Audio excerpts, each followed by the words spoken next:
lighting up all over the country. They call it the green rush. Marijuana has moved out of the back alleys and into the open. Happy Cannabis Cup, y'all. In some states, it's legal to grow, to sell, to smoke. And marijuana could be legalized in a city near you. So easy to get, and many think so harmless. But when the smoke clears, is marijuana bad for you? Or could pot actually be good for you? Marijuana is better than all those pills for you in terms of treating? Yeah. I travel the world for answers. What does marijuana do to you? What does it do to your kids? A special investigation. Weed.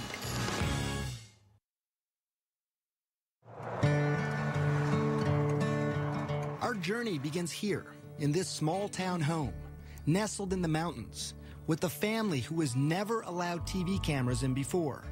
And you're going to soon learn why. This is so pretty out here. Yeah. They live in Colorado, one of 2 states where it's legal to smoke pot medically and recreationally. But here, it's also taboo to residents like Paige Figge and her husband, Matt. I'm sure it was mentioned to us by someone. Hey, you should try this. And I thought, no way. You thought that's fringe stuff? No way, not in a million years, no. But in this area, marijuana is far from fringe. 4 joints, and do you want island sweet skunk? Medical dispensaries are everywhere. Hey, welcome, guys. People are smoking in private clubs and public festivals. But none of this is for Matt. He's a military man, and marijuana would be a career ender.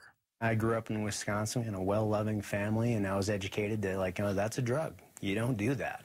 And I never did. But just decades ago, marijuana was a legitimate medication, also called cannabis, prescribed by doctors and dispensed by pharmacies. This is Harry J. But that all changed in 1930. A relentless warfare against Henry Anslinger, the United States' first drug czar. For him, public enemy number 1, you guessed it, marijuana. This guy saw how he could increase the budget of his department by having this mission, going after marijuana. You know, saying that there's this drug that the Mexican migrant workers are smoking, and it's loco weed, and it's going to make them crazy, and they're going to rape your women. He got the anti-marijuana message out through news reports. And then came this. It is convinced that he is hopelessly and incurably insane. The film, Reefer Madness, portraying the users of marijuana as unproductive, crazed. People are still afraid of what pot can do to them. In many ways, to have defined our attitudes now for 70 years. Yeah. Marijuana then became illegal in 1937. And by 1970, it was a Schedule I controlled substance. The government was saying it had no medicinal value and had a high potential for abuse. All reasons why the Figgies stayed away from marijuana. Until this. And this might be hard for some of you to watch.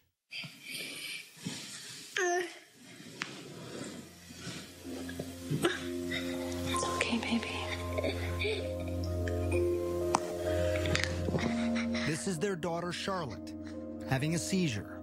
We just thought it was just one random febrile seizure. Nothing to really do, Right. no medications. It's a fluke. Right. A fluke made sense. After all, Charlotte, nicknamed Charlie, was born perfectly healthy, a fraternal twin to sister Chase. Charlie always had big, big smiles. Just happy kids. Easy. Yeah, easy. Very much so. So it was around 3 months, you said, that when you Yeah. first noticed that Yeah. Charlotte had a seizure. I was changing her diaper, well, putting a new diaper on from after the bath, and her eyes just started flickering. It led to the first of many trips to the ER. They did the $1 million workup, the MRI, EEG, spinal tap. You know, they did the whole workup and found nothing and sent us home. No abnormal blood test, no abnormal scan. And developing normally, too. You know, talking and walking, and the same day as her twin. Nothing was behind yet. By the time she was 2, though, the seizures had become constant and started to take their toll on their once happy, joyful little girl. She started to really decline cognitively, and she was slipping away, and she just wasn't keeping up with her twin. The Figgies finally found an answer. It was awful news. Dravet syndrome. It is severe, intractable epilepsy. The seizures start during the first year of life and are unstoppable. difficult to control, and very damaging. Severe behavioral problems, attention deficit and hyperactivity, the self-injury, banging her head on the floor and pulling her hair out and like a possessed child. This isn't your perfect, happy Charlotte. It was a race against time. Many Dravet kids die young, in early childhood. Charlotte was almost 3. For the next 2 years, the Figgies tried everything. Strange diets, acupuncture, and dozens of powerful drugs like Valium, Ativan, phenobarbital. But nothing seemed to help. Even worse, some of the medications nearly killed her. After 1 dose, she stops breathing. And after 2 doses, her heart will stop. Did you have to do CPR then on her yourself? Yes. I remember when her heart stopped and I had her pulse and I lost her pulse. There was just nothing. The ambulance is on its way. She survived. You're okay. Mommy's here.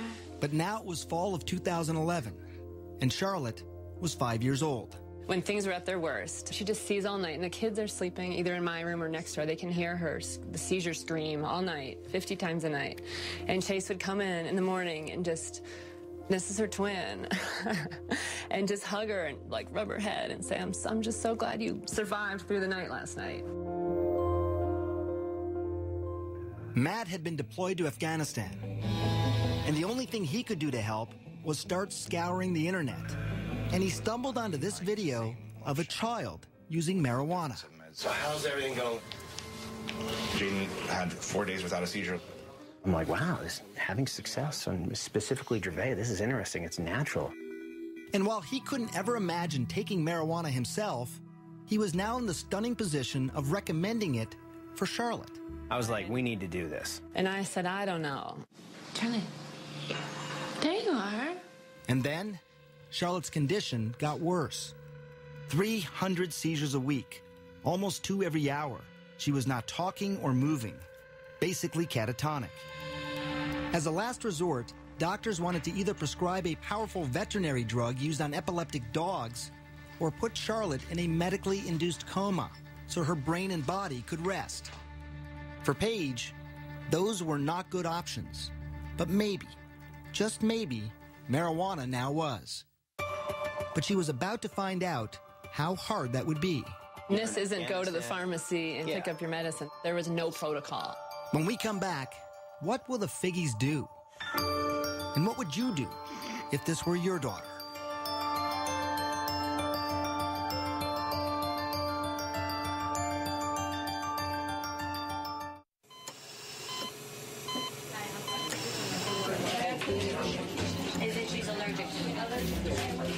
I had resigned myself. I don't think she's going to survive this. We've seen her flatline in the hospital. We've said goodbye. You're listening to Matt and Paige Figgy describe their own daughter. What would you do if this were your child? Charlotte Figgy had an extreme form of epilepsy. Her body was so frail that any seizure could kill her. With no traditional treatment left to try and the clock ticking away, her parents decided to try marijuana. Charlotte was just 5 years old. You need a card in order to be able to get the cannabis from a pharmacy. Doctors have to prescribe it. You need 2 doctors in Colorado to get the card for a juvenile or a child. It was hard. We were the first young child, and they said no. Everyone said no, no, no, no, no. Certainly her age played a role in my hesitance. Dr. Alan Shackelford is a Harvard-trained physician. He's also among a handful of doctors in Colorado who give prescriptions for medical marijuana. From the moment Charlotte entered his office, he knew she was in trouble. While he was just examining her, she had 2 seizures. She'd failed everything. There were no more options for her. Everything had been tried, except cannabis. Here's how scientists think it might work. Marijuana is made up of 2 ingredients. THC, that's the psychoactive part that makes you high, and CBD, also called cannabidiol. It's the CBD that scientists think modulates electrical and chemical activity to help quiet the excessive activity in the brain that causes seizures. I've been telling my patients to cut. Dr. Julie Holland is the editor of the Pot Book, a complete guide to cannabis. For a long time, the work on cannabis and epilepsy was sort of inconclusive. Maybe it works, maybe it doesn't. They couldn't quite figure it out. And it's only when they really started separating THC from CBD that they saw, definitively, yes, CBD seems to really stop seizures. So the Figgies needed to find something that was rare, a strain of marijuana that was low in THC. Of course, they didn't want Charlotte getting stoned, but also high in CBD to treat her seizures. And that wouldn't be easy. Dispensaries and growers, they make their money off strains that are high in THC. I'm Joel. I'm Josh. No one knows that better than the Stanley brothers. Their family business is pot. And if you look at these clean-cut guys and what you see surprises you, don't worry. They've heard it all before. When we round the corner, they're like, oh, wait a second. Did you finish high school? They all not only finished high school, but also college, and in some cases, graduate school. Now, they are some of Colorado's biggest growers and dispensary owners. They produce up to 600 pounds of medical marijuana a year, and much of that marijuana is high in THC. But here, on their remote farm at this undisclosed location in the mountains, it takes a lot of plants. We're allowed to grow 6 per patient. They have been growing something different, something they call revolutionary. So Greenhouse 1. Greenhouse 1, yes. Welcome to paradise. Behind closed doors and under tight security, we enter what the Stanleys call the Garden of Eden. There's nothing like this in the world. This plant's 21% CBD and less than 1% THC. It took years of crossbreeding plants to get to this point. Instead of breeding up the THC, we've bred down the THC and bred up the CBD. And people said, you're crazy. Who's going to smoke that? So why grow it then? Well, the Stanleys also believed in CBD's potential to treat many diseases. And they had seen it change lives before. I always have 2 strains. Meet 19-year-old Chaz Moore. He uses many different strains of marijuana, many of them high in CBD, to treat his rare disorder of the diaphragm. My abs will, lock up. That's why he's talking this way, almost speaking in hiccups, like he can't catch his breath. It's called myoclonus diaphragmatic flutter. This fluttering here, it's annoying, but it becomes painful pretty quickly, I imagine. Yeah. Yeah, after 15, 20 minutes, this is where I can start to really feel it. He's about to show me how the marijuana works.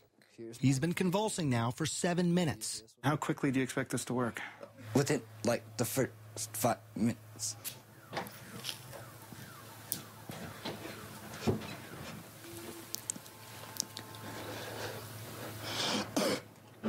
And I'm done. That's it? That's it. It was actually less than a minute.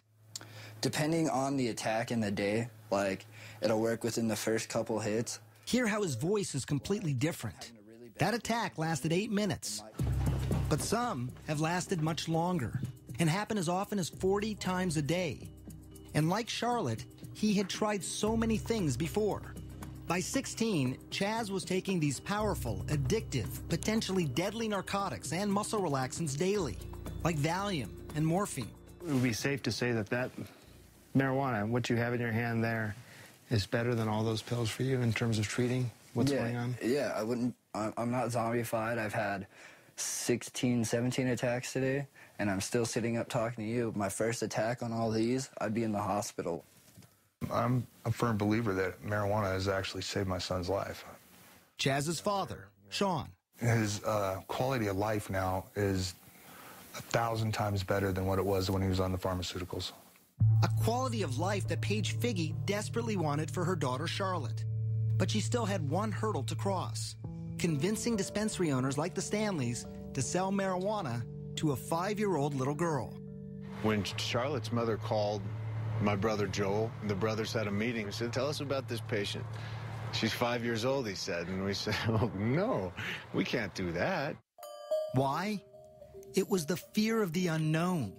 Charlotte was the youngest patient at the time wanting marijuana. Would it be too much for her? Or would it change her life forever? We'll find that out later. But first, learn more about what marijuana does to your kid's brain, and yours as well.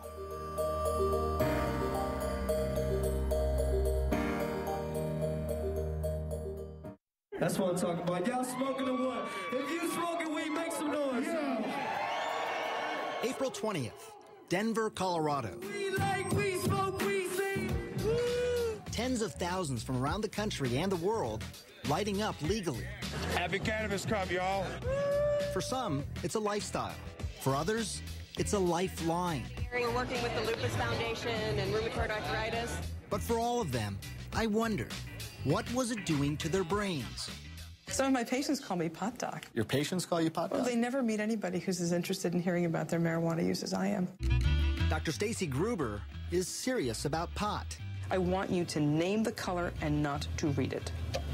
Okay. I met her in her labs at McLean Hospital near Boston. She's using high-tech imaging to see what happens in the brain when you smoke.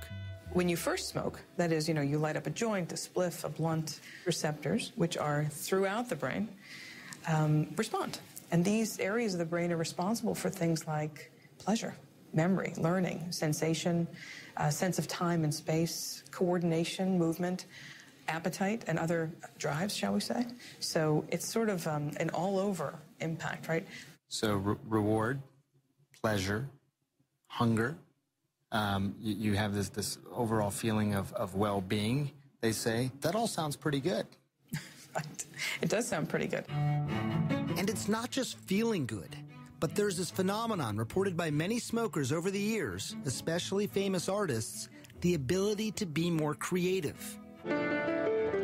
When you feel that high, there's sort of a release of dopamine, and your brain sort of has the ability now to perceive things slightly differently from the way you might have if you hadn't been smoking pot. What you really see is this reduction in inhibitory function. Welcome, Dr. Gupta. Pretty spectacular. Less inhibition. That's something that painter Amir says helps him be more creative. A successful artist, his canvases sell for up to $25,000. It's my favorite way to work. Using marijuana. Yeah. He's been painting for 14 years, smoking for even longer. He says it makes him feel more relaxed, but most importantly for him, he says it makes him less critical of his own work. Stop worrying so much about this and that, and just sort of looking and being as present as possible. Amir does caution that it's a delicate balance for him. It would make me very apprehensive, as maybe a little paranoid, just too analytical. You can get paranoid, you can have disorganized thinking, you get disoriented. It can be uncomfortable, it can lead to panic attacks or anxiety attacks in people. How do you know when you've done too much? Simple tasks become very frustrating, like mixing paint, and then just sort of get into this state of duh, you know?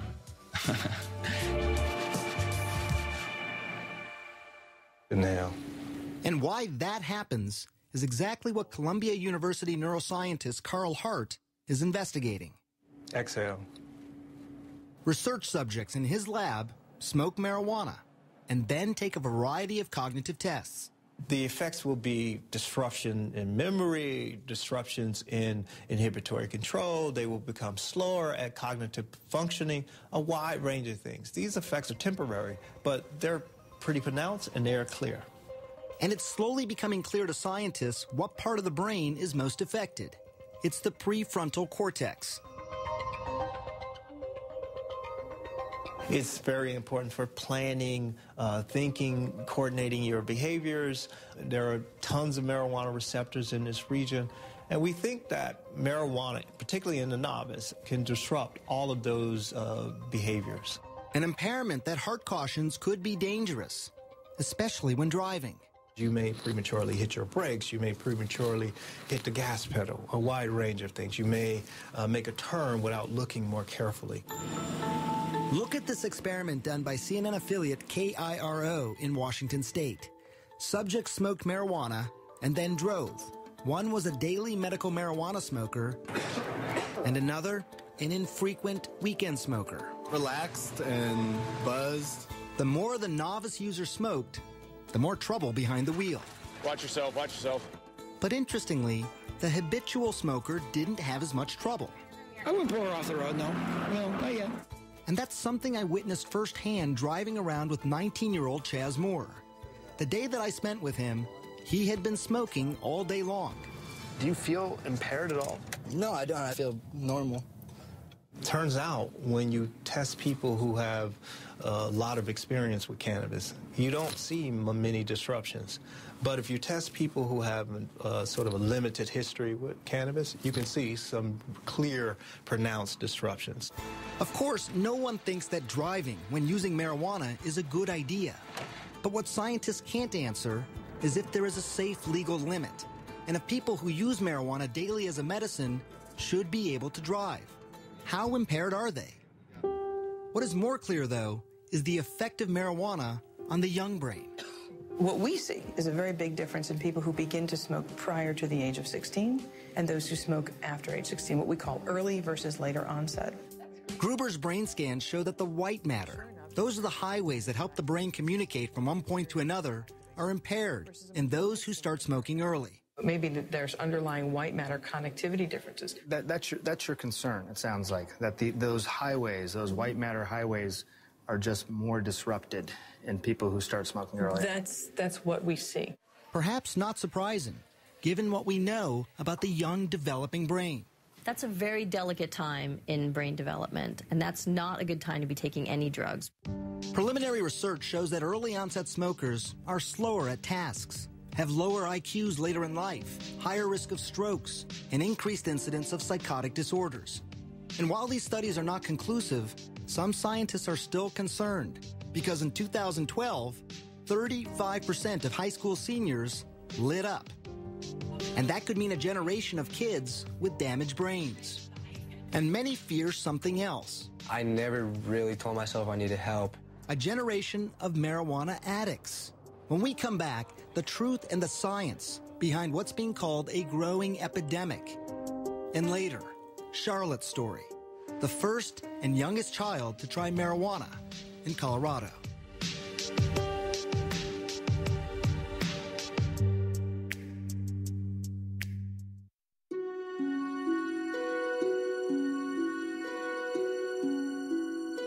This was the day Chaz Moore almost died. Pumped full of drugs like morphine, Dilaudid, Valium, to quiet a non-stop 48-hour attack. I thought I was going to overdose, and yeah, it was pretty bad. At his bedside, his father Sean watched his son go from being catatonic to what he calls high as a kite. How high are you on the morphine? I'm not high on. I've watched friends of mine die from taking the same drugs that he took. You see, Sean was a drug addict, and he had struggled for decades to get clean. It was scary. It was really important for him not to take these drugs if he could avoid them. If he could avoid them. I know how addictive they are. I've seen it. It scared the hell out of me. But Sean is not scared of marijuana, and neither is Chaz. This right here, I don't get sick off of it. I can't overdose. And Chaz is right about that. While there are fatal, accidental prescription medicine overdoses every 19 minutes in this country, there are virtually no reports of fatal marijuana overdoses. And it's perhaps one of the biggest reasons most people think pot is safe. In fact, a new study of children showed that by high school, only 1 in 5 think marijuana is harmful. That's the lowest number in more than 2 decades. And it's something we heard over and over as we traveled around the country. Not really that harmful. It has a lot of benefits. Not really too concerned about it. I think it's safe if you're a safe person. Probiotics are not. But the experts we spoke to said there is more to the story. There are people who compulsively smoke, who want to stop smoking, but they can't stop smoking. In fact, 9% of marijuana users will become dependent. Now, that's not as high as other drugs, like heroin. 23% of users become addicted, or 17% with cocaine, or 15% with alcohol. But it's still approximately 1 out of every 11 marijuana smokers. There's no longer any scientific debate that marijuana is not just psychologically addictive, but also physically addictive. So give me an update. How you doing? Dr. Christian Thurstone runs one of Colorado's largest youth substance abuse treatment clinics. The number of marijuana addicts he treats has tripled in the last 3 years alone. Literally, I cried about it. Marijuana is #1 on their list of priorities. They have dropped out of life. Back in the day, I wouldn't feel like my day has really started if I didn't get high. Joel Vargas started smoking when he was just 13. By 15, he was smoking more than a dozen times a day. He stopped skateboarding. He even dropped out of school.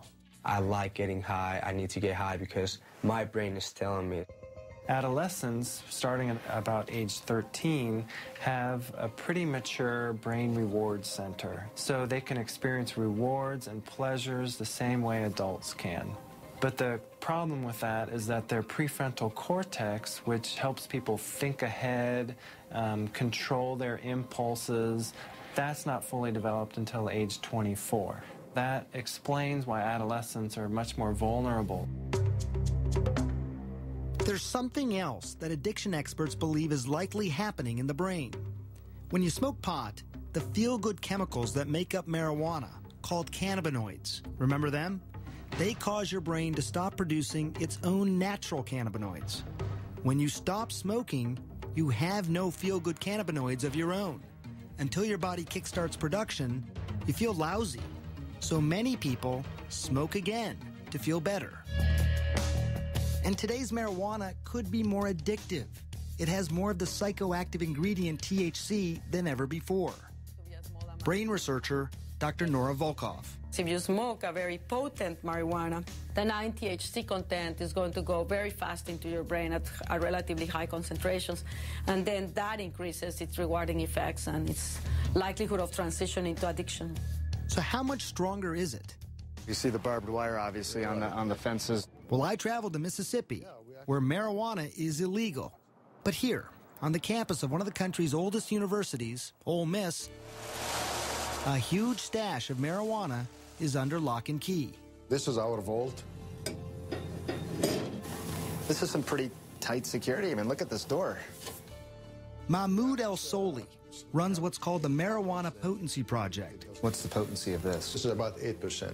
For 3 decades now, his team has analyzed weed confiscated from drug busts. This is 36% THC. You can smell it. It has a good aromatic smell. How much does this worry you? 36% THC, confiscated. Very, very dangerous material. For someone that is not experienced in marijuana smoking, take some of this and they're going to go into the negative effects of the high amounts of THC, the psychosis, the irritation, the irritability, the paranoia, and all of this. And while not all the plants are this high, there's no question he's seen a trend. In 1972, the average potency was less than 1% THC. Now, it's nearly 13%.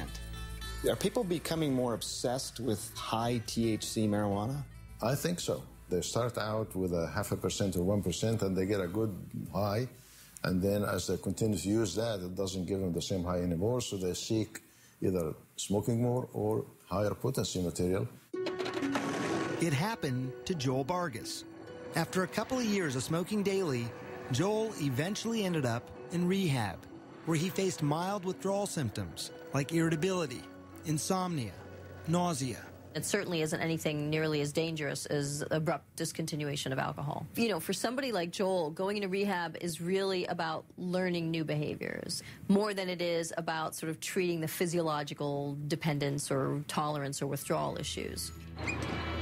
Joel's been clean now for 6 months, but these kinds of risks, they don't scare off Charlotte Figge's parents. People ask us that a lot, like, how did you make that decision? It wasn't a decision. It wasn't a decision. It was the next viable option. And some would say a radical option, marijuana for a 5-year-old. But it was an option they hoped would change her life forever. Baby. When we come back, Matt and Paige Figge finally give their Charlotte marijuana. The results are shocking.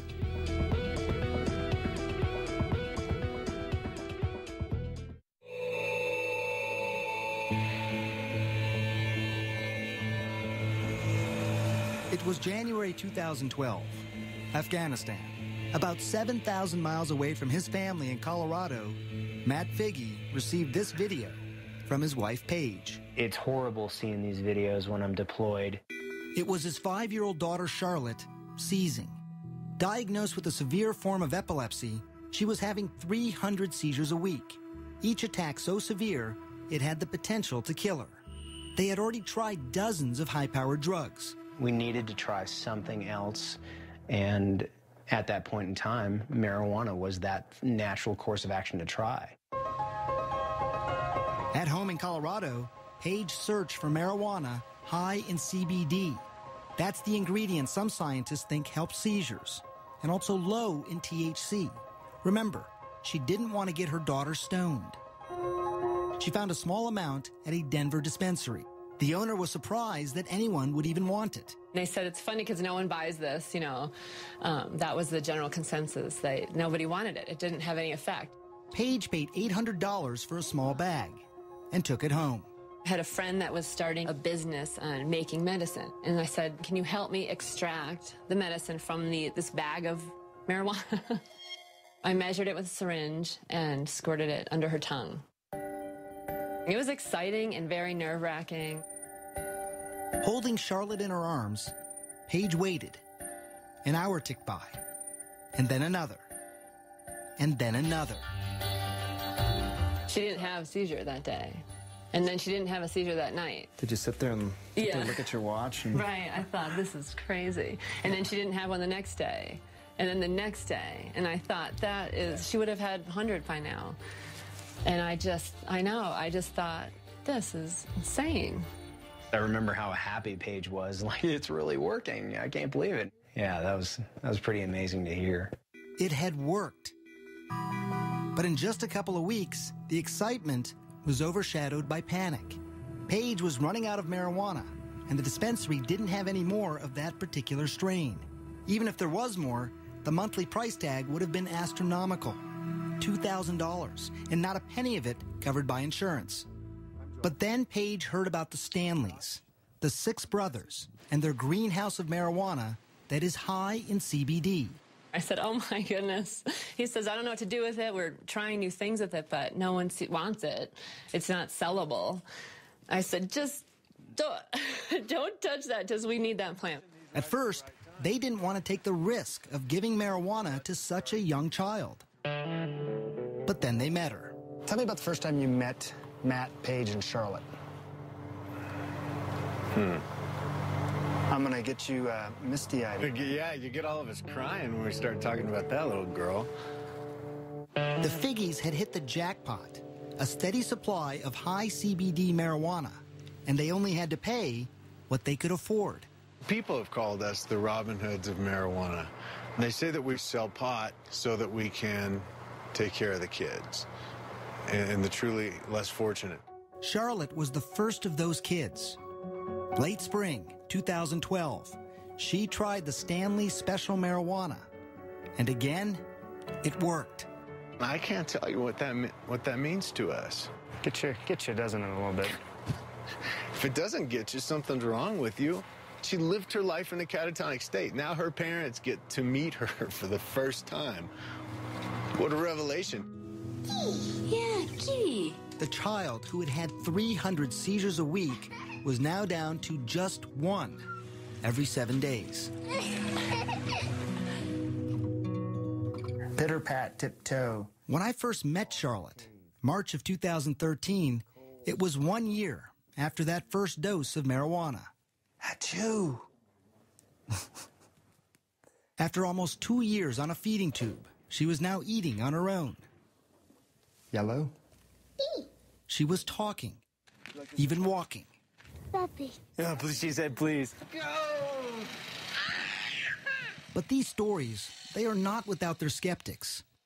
One of the country's 2 hospitals dedicated to Dravet syndrome in Florida states at present there is no evidence that cannabidiol is effective for the treatment of epilepsy.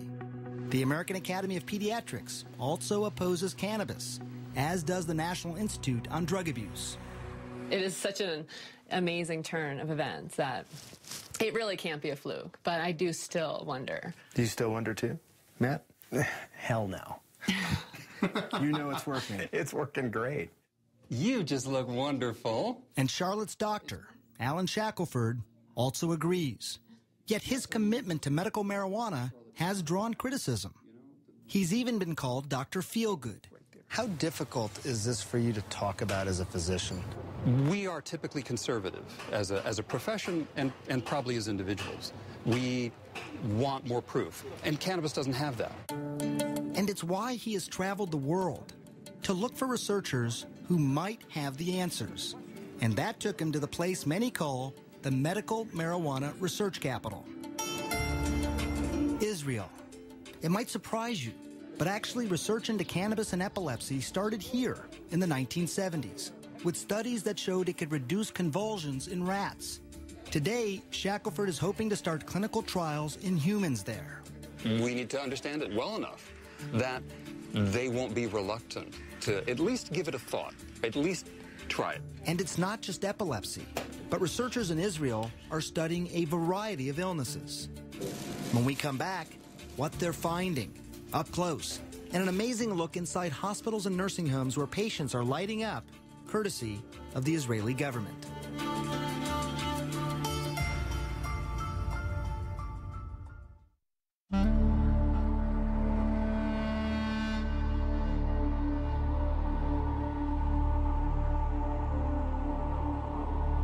As the sun was rising on the ancient city of Jerusalem, the final leg of our journey was just beginning. There have been some great advances here, and I'm proud of that, obviously. Dr. Boaz Lev is with Israel's Ministry of Health. Here, they have pioneered marijuana research. They were the first to isolate THC and CBD decades ago. And now the country's ministry licensed 10,000 patients to use marijuana medicinally and has approved more than a dozen studies to treat illnesses like PTSD, pain, Crohn's disease, even cancer. Hopefully, this will prove to be the best medication. I really hope so. We're not there yet. Answers might come from places like this. It's a state-run nursing home outside of Tel Aviv. Residents here are using marijuana for pain, loss of appetite, Parkinson's disease, and dementia. Moshe Root is one of those residents. He was 77 when he smoked his first pipe of marijuana. He's 80 now, and he smokes a couple of times a day. It's to help with the pain and the hand tremors caused by a stroke. So it's a mixture of tobacco and marijuana. He even decided to light up during our interview to stop his hands from shaking. You're saying your hands are steady because of the marijuana? It also helped ease a deeper pain hidden from sight. You see, Moshe is a Holocaust survivor. When his wife died a couple years ago, he was haunted by nightmares of his childhood, hiding from the Nazis. The marijuana, he says, took him out of the darkness. You dream. You fly. When you smoke? Yeah. There are 19 other patients here. Scientists at Tel Aviv University are now studying their progress, and they call the results outstanding, including weight gain, improved mood, pain and tremor reduction. But I can tell you as a doctor, it was my next stop that proved the most surprising. This is Israel's largest hospital, Sheba Medical Center. You put up your medical cannabis. Amashe is using marijuana to help him with the pain and nausea from chemotherapy. Filling up the spoon, so that's your medicine inside there. Of course. Now take it out, put up the mouth. And he's doing it inside the hospital. How are you feeling? I really, first of all, in the muscle, in the leg.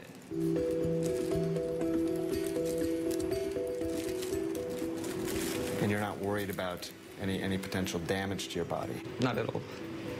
The opposite, actually. I really believe I can be cancer-free for a long time if I continue, consuming cannabis. Yes, he said cancer-free. Very early studies on mice in Israel, Spain, and the United States are now showing the potential of marijuana to kill cancer cells. It's exciting research, but it is still in its infancy, and it's inconclusive. This program at Sheba is well established, and experts say a teaching tool for using marijuana in other hospitals. Do you think this could happen in the United States? I don't know that there's yet enough really concrete evidence of cannabis's benefit that's satisfactory, at least in that context. I think it's going to come. But it could be slow going. The FDA has been great at approving studies, but National Institute of Drug Abuse has been really stonewalling and blocking any studies looking at therapeutic effects of cannabis because that's not their mandate. Their mandate is to look at the harms of drug use. It's very easy to blame an organization. Dr. Nora Volkov, who is the director of NIDA, says they are not standing in the way. She claims they are not the only government institute that approves marijuana research. If you would come up with a grant that says, okay, this is going to be a treatment for drug addiction, then it would go to us. But if it's cancer, it goes to the Cancer Institute. If it is schizophrenia, it goes to NIMH. And so the institutes have a mission with certain diseases. What is clear, there are bureaucratic hoops that most researchers simply don't want to jump through. Neuroscientist Carl Hart. There are not many people studying marijuana. It's very difficult to get approval to study marijuana. What's nice about Israel is that the government is helping the research to happen. And it's research that could give hope to patients like Charlotte Figge. I made it. Scientists in Israel are learning that marijuana use might actually protect the brain, not damage it. They've been able to show that it can decrease the amount of brain damage from head injuries in mice. To be able to give a medicine after the injury to reverse some of the damage, that's huge. I want to paint my nails. You want to paint your nails? I'll paint your nails. I literally see Charlotte's brain making connections that haven't been made in years. It's almost seeming to build her brain where before it seemed broken. And while scientists are still at the very early stages of knowing if this is actually happening, I can tell you it was remarkable to see her progress. In the 3 months since we first met her, we saw a change. She was now talking more. Say puppy. Yeah. She's horseback riding. Good girl. She even rides a bike on her own. And the special strain made for Charlotte is now named for her. It's Charlotte's Web. It is Charlotte's plant. It's Charlotte's plant. Not anymore. Now it's for all the children. More than 41 children are using Charlotte's Web here in Colorado. All of them are reporting significant seizure reduction. And there are dozens more on a wait list, hoping, praying that a plant could change their lives, just like it did for Charlotte. I'm gonna get you. You both seem very at peace. I'm very at peace, yeah. Very peaceful. We've been given a great life. You know, it's so unfortunate that Charlie has this Dravet syndrome. But thank God we've got something now that's working. She's doing so great today.